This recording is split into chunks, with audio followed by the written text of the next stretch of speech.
अस्सलाम वालेकुम प्यारे बच्चों। आज हम जमात अव्वल की इस्लामियात पढ़ेंगे। आज का हमारा चौथा बाब है इखलाकियात। हमारा तीसरा उन्वान है कलमा तैयबा, सफ़ा नंबर 28।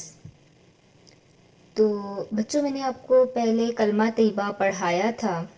हमने इस आधे सबक की पढ़ाई की थी और मैंने आपको बताया था कि कलमा तैयबा का क्या मतलब है। तो आप ज़रा मुझे बताएं, इसका मतलब, इसके मानी बताएं आप। कलमा तैयबा का के क्या मानी है? जी हाँ, पाक बात। मुझे उम्मीद है कि आपने ये सबक याद किया होगा, इसकी बुलंदवानी की होगी और इसके मश्क़ी सवालात जो मैंने आपको अपनी बुक पर करने को कहे थे वो भी आपने हल लिखे होंगे और याद किए होंगे। तो बेटा, मैंने आपको बताया था कि कलमा क्या है। कलमा है ला इलाहा इल्लल्लाहु मुहम्मदुर रसूलुल्लाह। ठीक है। और कलमे के पहले हिस्से में किस चीज़ का जिक्र है ये भी मैंने आपको बताया था। कलमे के पहले हिस्से में तौहीद का जिक्र किया गया है। किसका? तौहीद।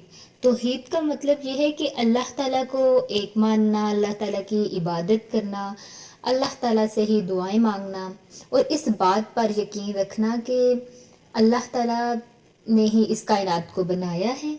इस कायनात में जितनी भी चीज़ें हैं वो अल्लाह ताला ने हमें अता की हैं।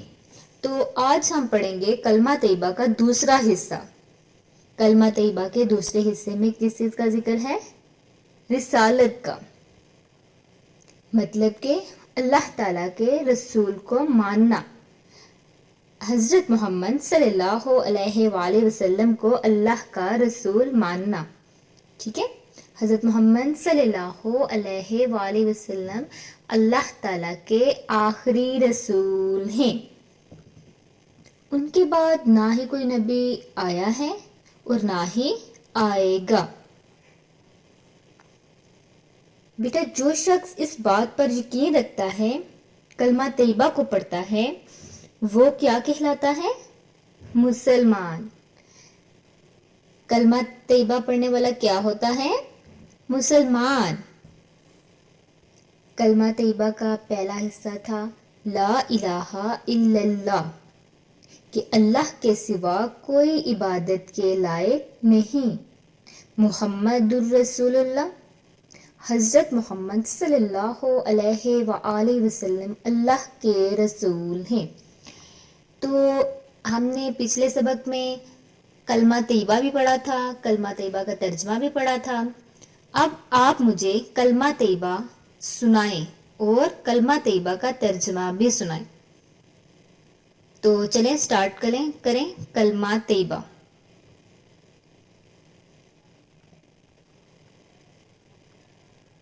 जी हाँ, मतलब कि कलमा तैयबा क्या आपने सुनाया? ला इलाहा इल्लल्लाह, ला इलाहा इल्लल्लाहु मुहम्मदुर रसूलुल्लाह। ये क्या है? कलमा तैयबा। वेरी गुड, आपको कलमा तैयबा आता है। अब आप मुझे इसका तर्जमा भी सुनाएं। क्या मतलब है ला इलाहा इल्लल्लाह? शाबाश, अल्लाह के सिवा कोई इबादत के लायक नहीं। मुहम्मदुर रसूलुल्लाह। जी हाँ, हज़रत मोहम्मद सल्लल्लाहु अलैहि वसल्लम अल्लाह के रसूल हैं। ये था हमारा सबक कलमा तैयबा, सफ़ा नंबर 28 पे।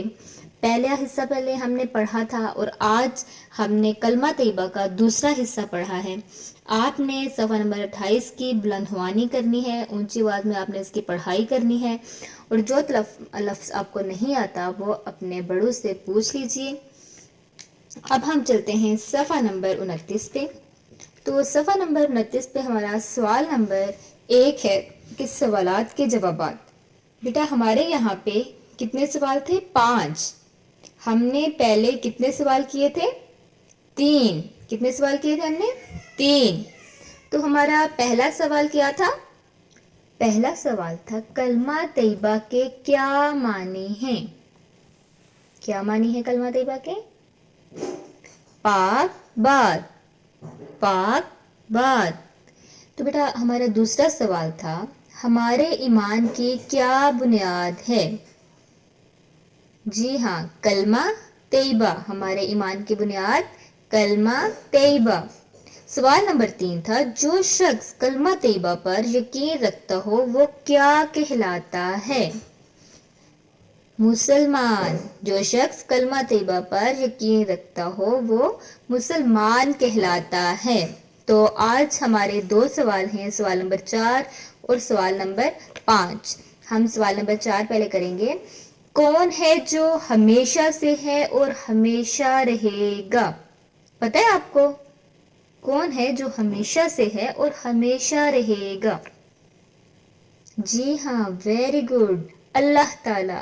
اللہ تعالی ہمیشہ سے ہے اور ہمیشہ رہے گا۔ اور آج کا ہمارا آخری اور 5واں سوال ہے کلمہ طیبہ کا ترجمہ لکھیں۔ تو یہاں پہ جو 2 لائنیں آپ کو نظر آ رہی ہیں اس میں آپ نے کلمہ طیبہ کا ترجمہ لکھنا ہے۔ اللہ کے سوا کوئی عبادت کے لائق نہیں اور حضرت محمد صلی اللہ علیہ وآلہ وسلم اللہ کے رسول ہیں۔ یہ ہمارا سبق کلمہ طیبہ ہو گیا ہے مکمل۔ آپ نے صفحہ نمبر 28 کی پڑھائی کرنی ہے اور صفحہ نمبر 29 پہ سوال نمبر 4 اور 5 ان کے جواب آپ نے لکھنے ہیں، اور یہ سوال اور جواب آپ نے اپنی نیٹ کاپی پر بھی لکھنے ہیں اور یاد کرنے ہیں۔ مجھے امید ہے کہ آپ میری بات پر عمل کریں گے۔ یہ جو میں نے آپ کو کام دیا ہے، سبق دیا ہے، یہ اچھے سے خوش خط کر کے لکھیں گے اور یاد بھی کریں گے۔ جزاک اللہ۔